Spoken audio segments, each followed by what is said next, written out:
Hello my friends, it's the Game Boy Geek here. Today, we find ourselves in a hex-based arena as heroes. You're going to be maneuvering them on the map, taking control of realm stones, unlocking new abilities, and attacking your opponent's heroes. Now you'll try to be the first to defeat all your opponent's heroes or control all the realm stones on the map. Merit is a heart-pumping, fast-playing, skirmish-style game for 2 to 4 players. It takes 30 to 60 minutes to play, is for ages 10 and up, and published by Shrine Games. Now it's on Kickstarter right now, so I'm going to show you how the game works, and I'll see you on the other side.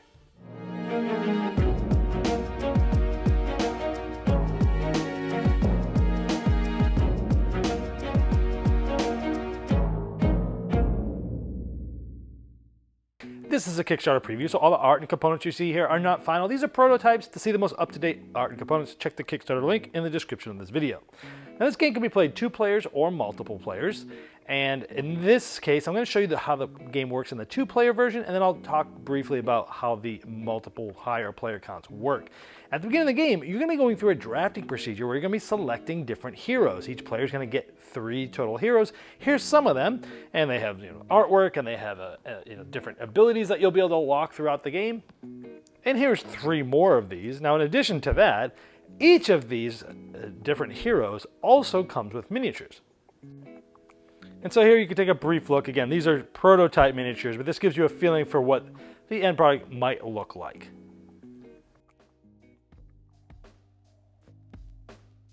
Now after players have drafted their 3 heroes, you're going to set up each of your boards. So for each of your heroes, you're going to get a health dial here, and it's going to be maximized at your vitality level here. So this one has 19. And you're trying to basically get all of your opponent's health down to 0. That's one of the victory conditions. Here you're going to have some energy. You're going to start up at the highest place. This is going to be sort of a currency to take actions throughout the game. And then each player gets to unlock a level 1 ability. Sometimes you'll have a choice as to which one. Other times you may just have one. So you're setting yourself up for the future. Now the board is double-sided, and if you're playing on this side, you'll be rolling dice to figure out which section you actually start in. Or on this side of the board, you have certain sections here that each other player will start in like this. Now again, the object of the game is to either make all your opponent's health 0, or to control all of the realm stones. On this board, there's 3 of them. We're going to talk about how you go about controlling those in just a minute.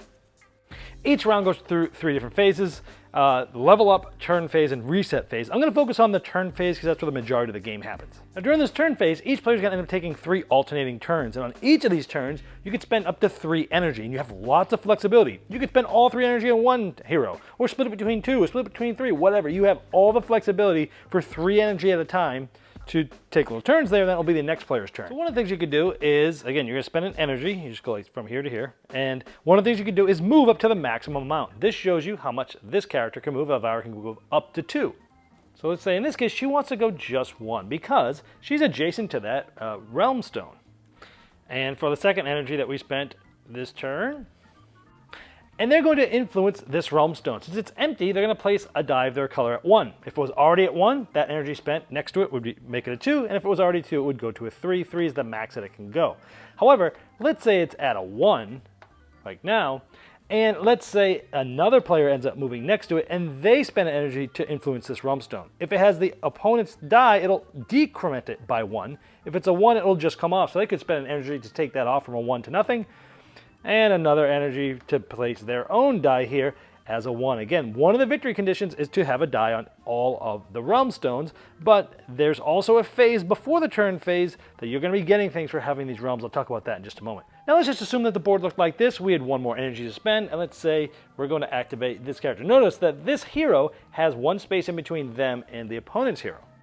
And so they're going to spend an energy to use an unlocked ability. Now this shows you how much energy it costs. This one is just 1, so we went down 1 energy, and we are here, they are there, and so we're going to deal them 4 damage. So this player is supposed to take 4 damage, but they have 1 defense right now. So instead of taking 4 damage, they would take 3. So they're going to basically use this wheel to go down 3 damage, and there they are. And again, if they get to 0, they are dead, and they'd be removed from the board. And again, if you do that for all of your opponent's heroes, then you win the game.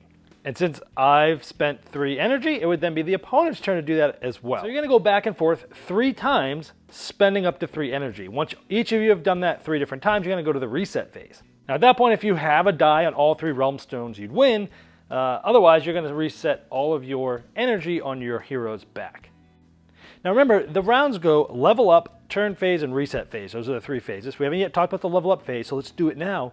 And at this point, for each realm stone that you have your colored die on it, you're going to be able to unlock an ability on a single hero on your team. In this case, we have one, but they have one as well, so we'll both be doing this. Now again, it could be any hero there. So let's say this one. Now, we have this level 1 unlocked. We can unlock a level 2. We could choose which one. Let's say we choose this one. Let's say next level up phase, we still have a die out there. We want to unlock another one.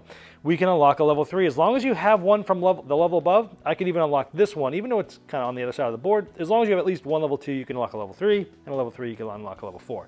Now keep in mind, this is how much energy it costs.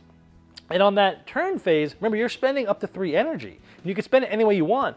Where using this ability costs you 2. So I might use 1 energy to move this character, this gargoyle, up to 2, and then spend the other 2 energy to use this ability, and then that would be it. Then you go back to the other player and back and forth. So you have a lot of flexibility on the 3 energy that you spend and what you're doing with all that. Now those are really the basics of the game. It's very streamlined, but let's go into some of the other advanced things that can go on with this. Like for example, if this was unlocked, Elvira can heal 1 health after doing any damage. Now healing health is from here, but you can never go over your vitality, for example.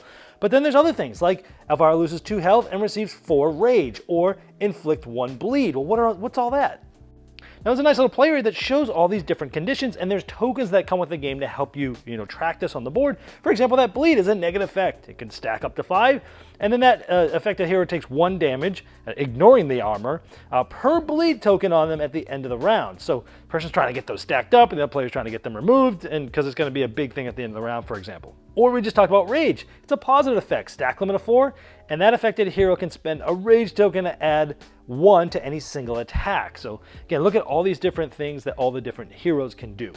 Now I'm not going to go over this in detail. You can pause it here and look at what some of these different effects do. And most of these are triggered by the sort of special abilities that you'll be unlocking from the different heroes. Now let's look at some of these other abilities. Like this one deals 3 damage to someone like that and inflicts a poison. Poison works similarly to the bleed, but has a stacking limit of 8 instead of 5, for example. Now this allows you to basically move the target up to 2 spaces if they're within 0 or 4 range of you. Now range is pretty much just on the map. You have to move around the different terrain and things like that. You can't move through any heroes and such, but this is showing you how much range you have to be to the affected person, and then move that target up to 2 spaces. Or maybe up to a range of 2, they heal up to 2 on somebody. Or he can bring one of his allied heroes back from the dead adjacent to them, setting their dial back to 1 health. Now let's look at Captain Teeps. They have a lot of abilities that have to do with coins. Now coins are interesting because they can stack up to 7. And if a hero has 5 tokens, they immediately remove them and they can level up, meaning unlock an ability on the next level down. Or this one's really powerful, allows you to remove an opponent's die adjacent to a realm stone and place yours on it. So even if they had it up to a level 3, you can go there, just take it off and put a 1 on yours. So you can see there's all sorts of different abilities that make the game interesting and strategic. Now you can play with more than 2 players in a teams or free-for-all. For example, if you're playing with 4 players, you'll just get 1 hero, but you'll get 2 if you're playing with 3 players. And also, a round consists of 2 turns per player instead of the normal 3.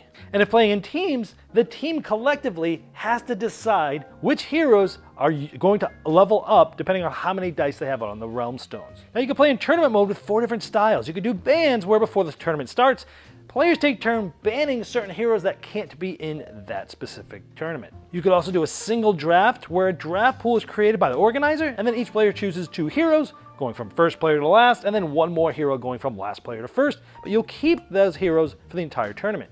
You can also play with a normal draft or even freestyle, picking your favorite heroes, which means some players might even have the same heroes against each other. And in a nutshell, that's pretty much how Merit works.